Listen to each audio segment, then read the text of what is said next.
Okay, here is NeXT Intellect Module 1, Lesson 2. What AI is and what AI is not. We're going to clarify misconceptions and build foundational understanding. This lesson will clarify what artificial intelligence actually is and separate fact from fiction.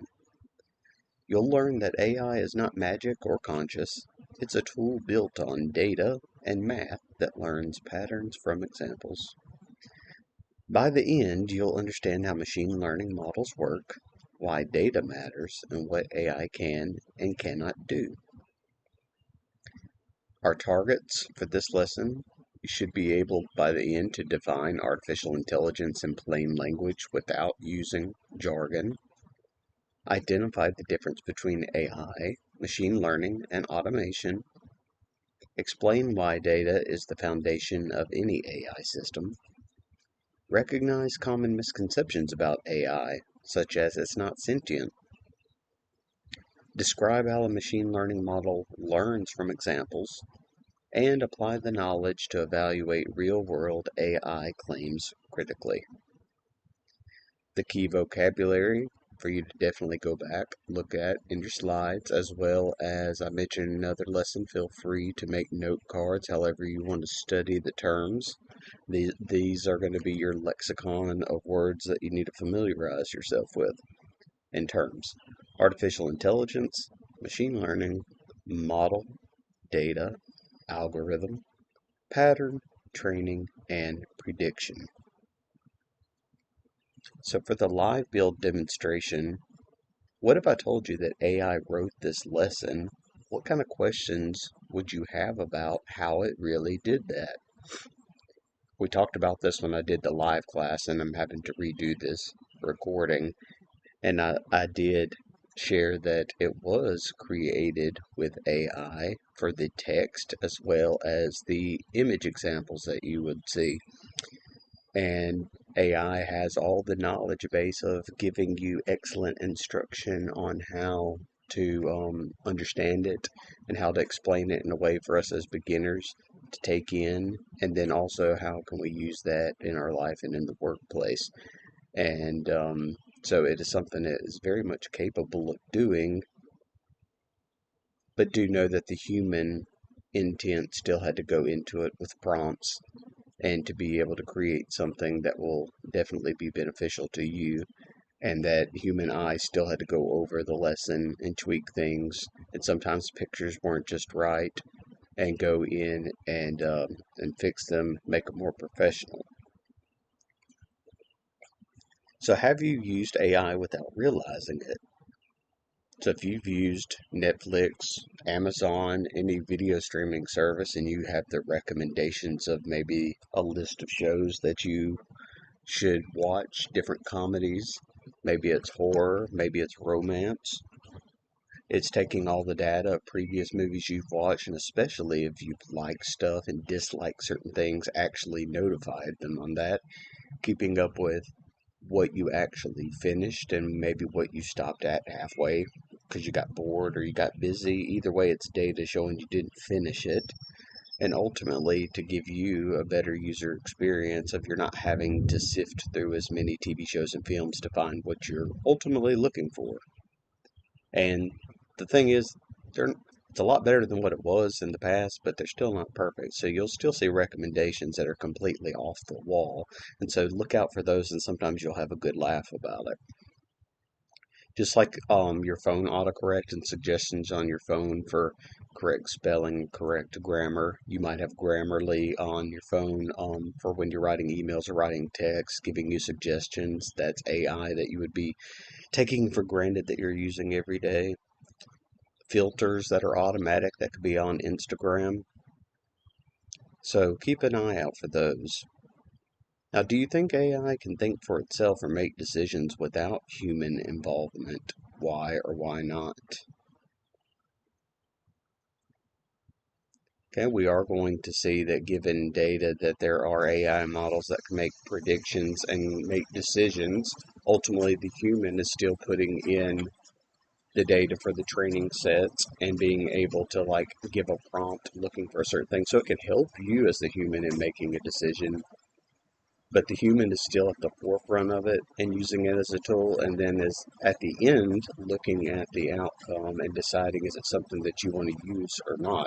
We never want to give a decision completely to a machine to come up with anyway, and also we want to be able to make sure that it lines up with what we were wanting to create in the first place. And what's one thing you've heard about AI that sounds too good to be true? Well, maybe you've heard about self-driving cars, right? We used to think that that was sci-fi and that would never come to fruition, but it's here today. Just recently on an Atlanta trip in April, I saw one of the self-driving cars while I was there, and then there were also robots delivering food on the sidewalks. And now where we live, our Walmart has a robot janitor going around cleaning the floors. And so we're just seeing this idea of almost like the Jetsons coming real today. So what AI is and what it is not, okay? So separating all the fact from hype, okay? Really, if you're going to peek behind the curtain and see what it really all relies on is data, okay? A bunch of information for it to use is the secret ingredient. So your family might have a family recipe that has a secret ingredient in it, and that's what they hold on and don't want to tell anybody. Well, AI, the secret ingredient is data. By the end of this lesson, you'll be able to explain AI to a friend using real examples and spot misconceptions when you encounter them. We'll explore machine learning, how models learn, and what AI can do.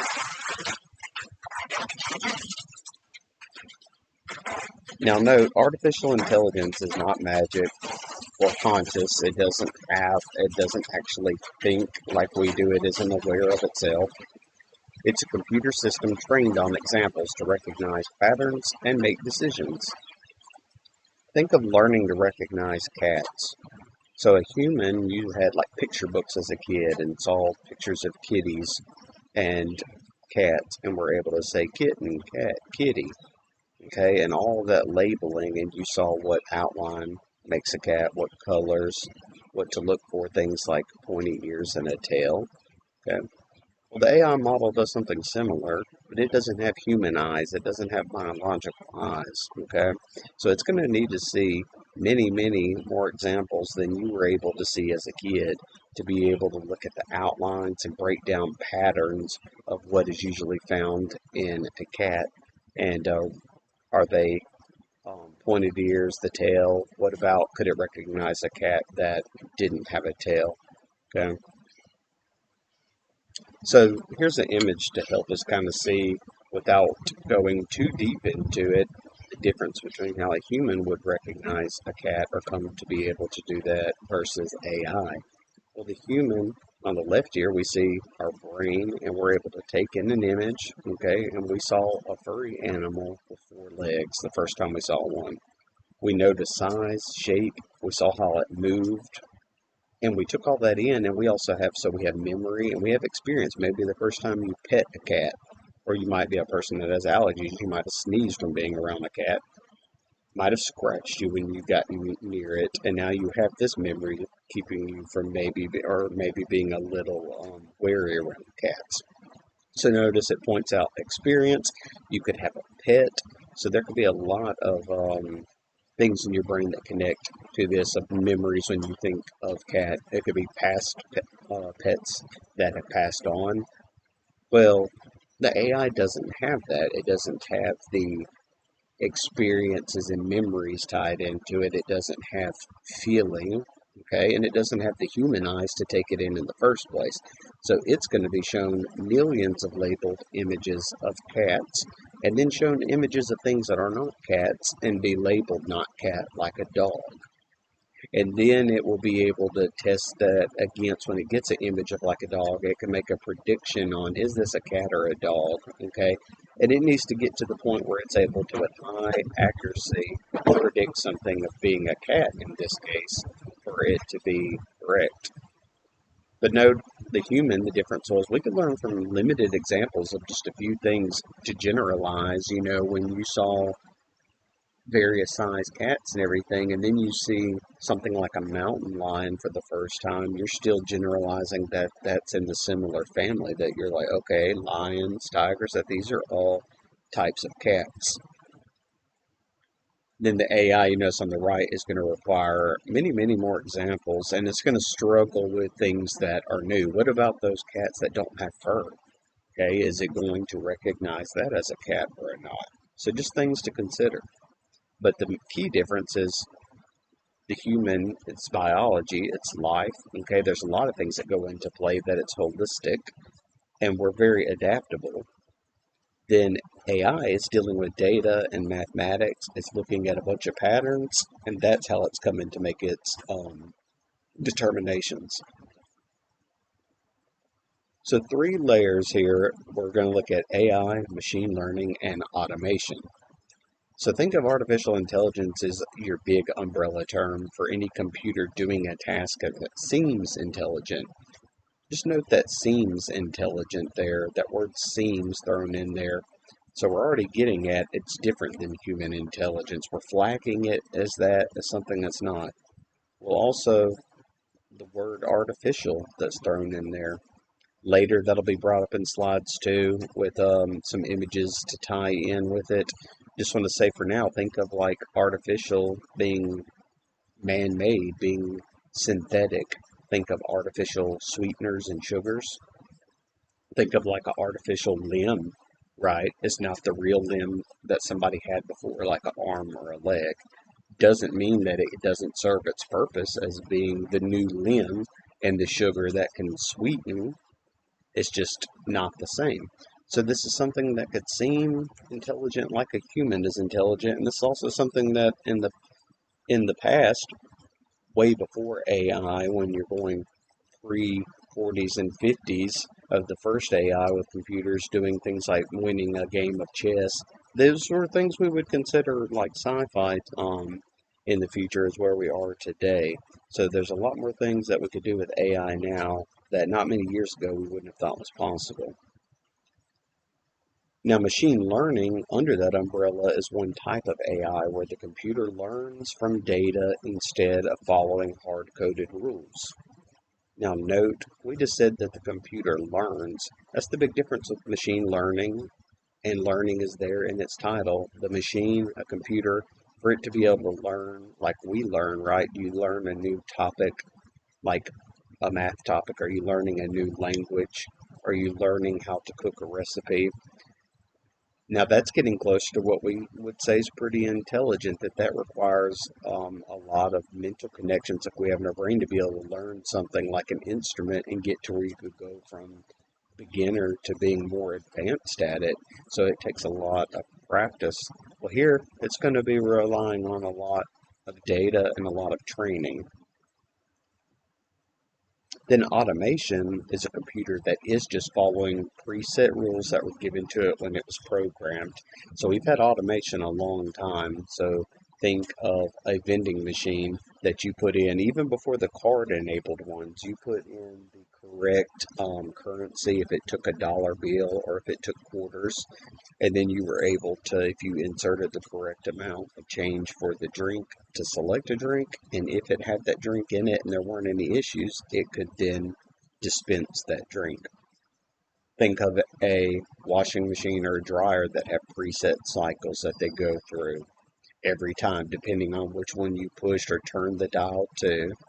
Okay, so automation, big in thinking factories of robots that are doing a repetitive task, okay, where maybe it's a welding robot doing this one precision task that maybe requires more precision than the human, okay. Just note automation, it's automating the process too, so we're not having to take a bucket and swirl clothes around in soap water, right? We were able to have a machine do that task that would be very repetitive to have to do every day and would take a long time. So automation is going to be able to do a task for us by itself. So the key difference, automation's following if-then instructions. So if the refrigerator is closed and it is working and is plugged in, it's following all things of keeping it in the cool range that you selected. Maybe it's in an energy efficient mode. But then when you open it, one of the things that happens, if the door's open, then the light bulb's on. Okay? Think of something as simple as a light switch. If it's turned off, the light's not on. And taking for note that you have power at the moment and you have a good light bulb and that it is screwed in properly, then if you flip the switch on, okay, if you've turned it on, then the light would turn on. And that's example of if-then instruction. Then machine learning, it's able to find its own patterns. Okay, so it's going to be learning and changing and adapting. Now note, not all AI uses machine learning, but all machine learning is AI. And here's an image to help us see this overarching umbrella here of artificial intelligence. Machines that mimic human intelligence to perform tasks like problem solving and decision making. Machine learning being under that, where machines are able to learn from data and improve their performance without explicit programming. Deep learning is even under machine learning, and it is using neural networks, which we'll talk about, to make it a lot more set up like how the human brain works, with multiple layers to analyze data. And then generative AI is an AI that can actually create things. So create new content such as text, images, music, and more. So where is the magic? We already said what's that secret ingredient. Okay, it's data. Data is the fuel that powers every AI system. A model trained on 100 examples of cats will be worse at recognizing cats than one trained on 10,000 examples. The quality of the data also matters enormously. So if we had only trained a model on pictures of orange cats, and that's the only reference it had, then you showed it a picture of a black cat, it wouldn't have a reference to recognize that as a black cat. It might even struggle recognizing it as a cat. Garbage data in equals garbage decisions out. So maybe the picture's blurry of the cat, that can affect it. Okay? Maybe it's a picture of a cartoon cat and it's only seen pictures of real life cats. Okay, what if it's a doodle, a little sketch that the outline's very unclear? It might struggle with that. Now, companies, they spend a lot of time so they don't have problems with bad decisions coming out from garbage data and making sure that you clean your data when you collect it. So making sure that it's good and suited for its purpose. Okay. So whether it's throwing out examples that aren't clear and making sure that you have diverse examples too. So here's an image for you to give an example. What if you had a image recognition system and it gets an image of a car, but the image is blurry? Then it's going to try to predict what it is. Okay, and so maybe some of the other images that it is aware of, maybe like a trash bin. So it just sees this large, blocky, gray thing. Okay, and it could actually give a high confidence score in something that is incorrect because our data was garbage at the beginning. Okay, and so this is why it's also important to test in real world situations. Maybe this was a camera set up that was live and caught this, and then the pictures from the video, or this was somebody's camera that took it. We would need an image that was more clear. Now, how a model actually learns, training a model works like this. You show it many examples and you label those examples. So, such as a cat, labeled cat. And then you have an example of, say, a dog, okay, or a horse, and that's labeled not cat. So then the model can make a guess on a new picture you show it on the chance of it being a cat or not. Say it's 90-something% sure that it's a cat. And then based on if it got it correct, it could adjust the what it uses in the data. It puts weights on it. Ultimately, it's just changing how it can get better at making an accurate decision. And so it's going to make itself get better over many, many times of training to have a higher accuracy. And eventually, it's going to find patterns in the data that help it guess correctly on new photos it's never seen. And that process is called training. Now, what AI cannot do, we said that it's not conscious. It can't think, it can't feel. It doesn't have that Jiminy Cricket on its shoulder. It doesn't have an angel and a devil on the shoulder. It doesn't have a concept of right and wrong. Okay, it's not human. It doesn't have a soul. So it cannot understand meaning the way that humans do. It follows mathematical patterns, not ideas. It doesn't actually have ideas. It cannot reason about right or wrong or moral judgments. And it cannot learn from one or two examples the way that humans can. It can't work without data, and it can only do what it was trained to do. So if you have a AI model trained to recognize cats, say it's an image recognition, and then you wanted it to write poetry all of a sudden without it having any data based on poems, it's not possible for it to do this task.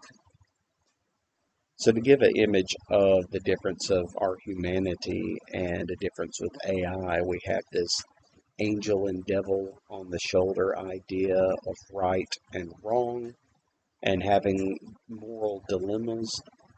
Well, the AI doesn't have that on its shoulder. It's only doing all these computations of dealing with mathematics, data, and statistics. Okay, very logic based. We could make decisions based on feeling or based on what we believe to be right or wrong.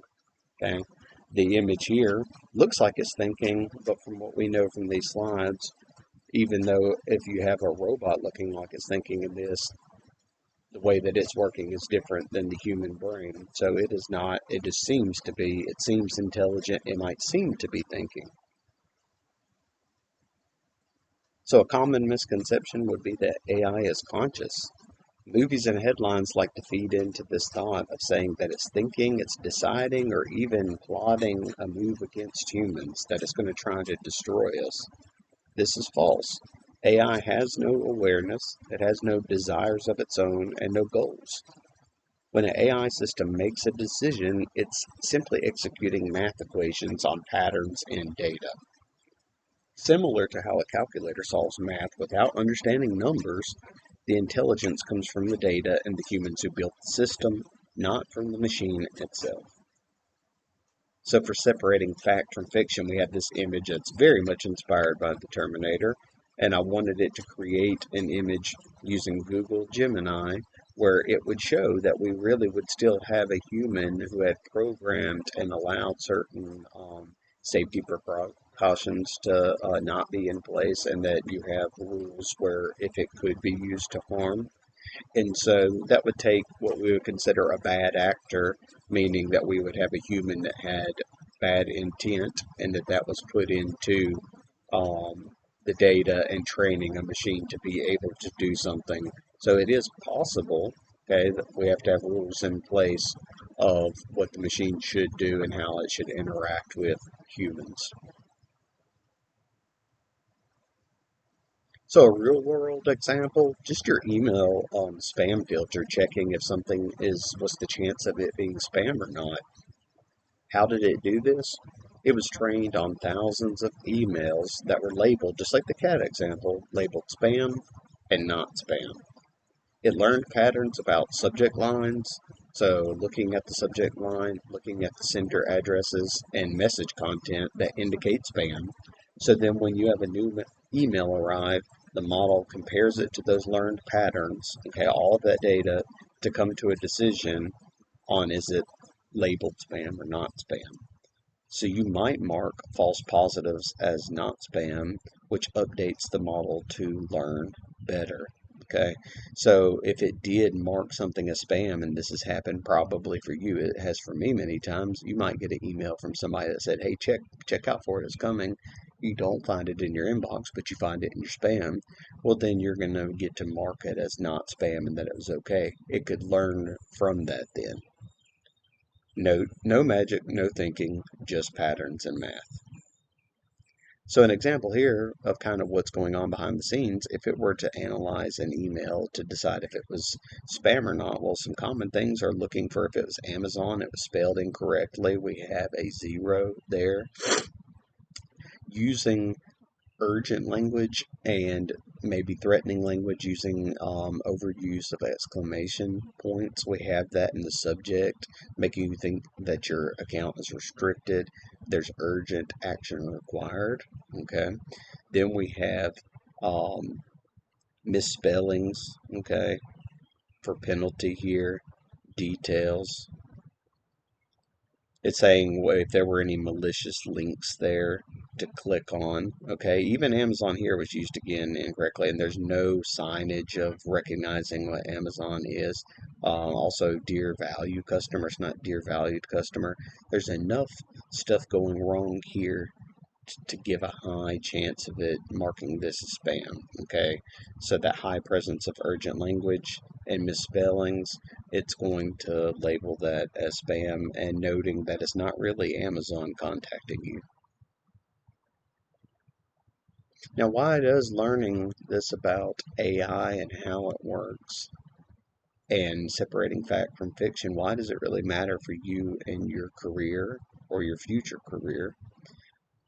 Well, the thing is, it's no longer a matter of the future anymore. It's here. So understanding AI, it's no longer optional. It's a thing of today. Almost every industry is using or experimenting with AI tools. So whether you become an AI expert, a prompt engineer, or someone who simply uses AI at work, you need to know what it can actually do.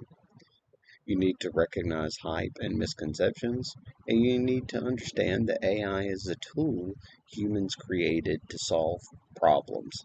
Note, humans created, the humans at the center of this and are the one in control. It's not a replacement for human judgment, creativity, or ethics. We always hold on to that ourselves. Your takeaway: AI learns patterns from data.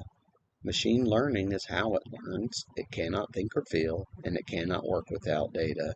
And it cannot do anything humans didn't teach it to do through examples. In the next lesson, you'll start prompting AI systems and seeing these concepts in action. So for your guided build, there is a website you can go to, Quick Draw with Google, or a similar interactive AI tool your instructor recommends. That's the one that we will use. And then you're able to, it's pretty intuitive of giving you some prompts to draw. I don't think I had this sharing the audio, but I will go to the website just to show the demo of it. You'll be able to do the same thing. And maybe it tells you to draw a cat.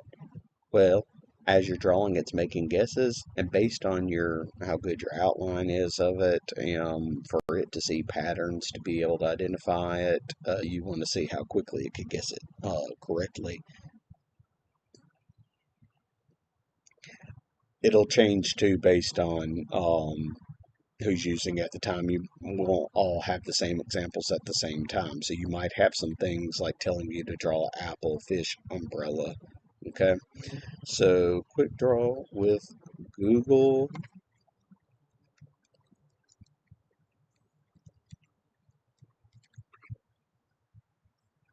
Okay. Can a neural network learn to recognize doodling? Help teach it by adding your drawings to the world's largest doodling dataset, shared publicly to help with machine learning research. So this activity that you get to do, you're actually helping be a part of this training by doing this.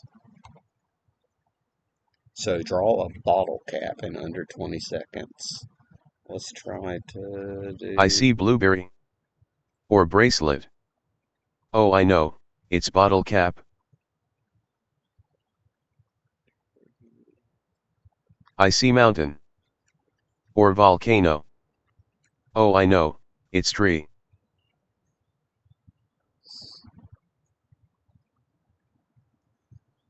I see ocean. Or river. Oh, I know, it's pliers. I see line. Oh, I know, it's spoon. I see leg. Or fence. Or square. Or elbow. Or hat. I see lighthouse. Oh, I know, it's swing.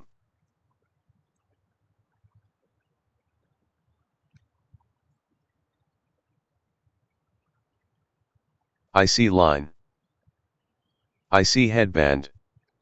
Or green bean. Or ceiling fan. Or scissors. Oh, I know, it's fan.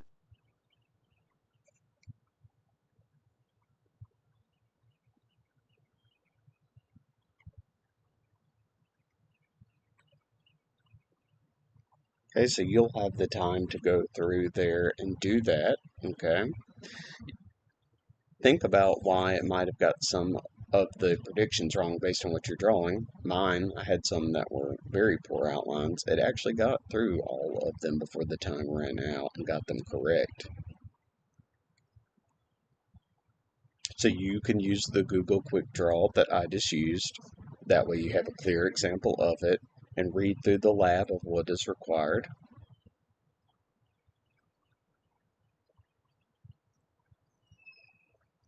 This will give you your portfolio artifact. There's some problems and solutions that might be something you'll face in these assignments, so feel free to look through those. Be sure to read over all the best practices and all the lessons. Now for your reflection journal. Describe one AI system you use daily, such as your phone's autocorrect, TikTok recommendations, or a video game NPC. So based on what you learned today, what data do you think it was trained on, and what patterns is it probably recognizing? 2, think of a task you think the AI cannot do yet. Something might have sparked in the lesson of what you think that it cannot do as of today. What data would you need to collect to train a model for the AI to do that task? Then what about a news headline says AI achieves human level intelligence? Well, based on this lesson, what misconceptions might this headline be creating, and what would you say in response to it? Is it possible for it to achieve human level intelligence? And last, describe a moment when AI failed you. Maybe that recommendation that Netflix or Amazon gave you, you hated it, it was way off base. Or autocorrect predicted something and you didn't look at it and sent it, and you might have made somebody upset by using the wrong word. Brainstorm 3 reasons that the model might have made that mistake using vocabulary from this lesson. And that concludes Module 1, Lesson 2. Thank you.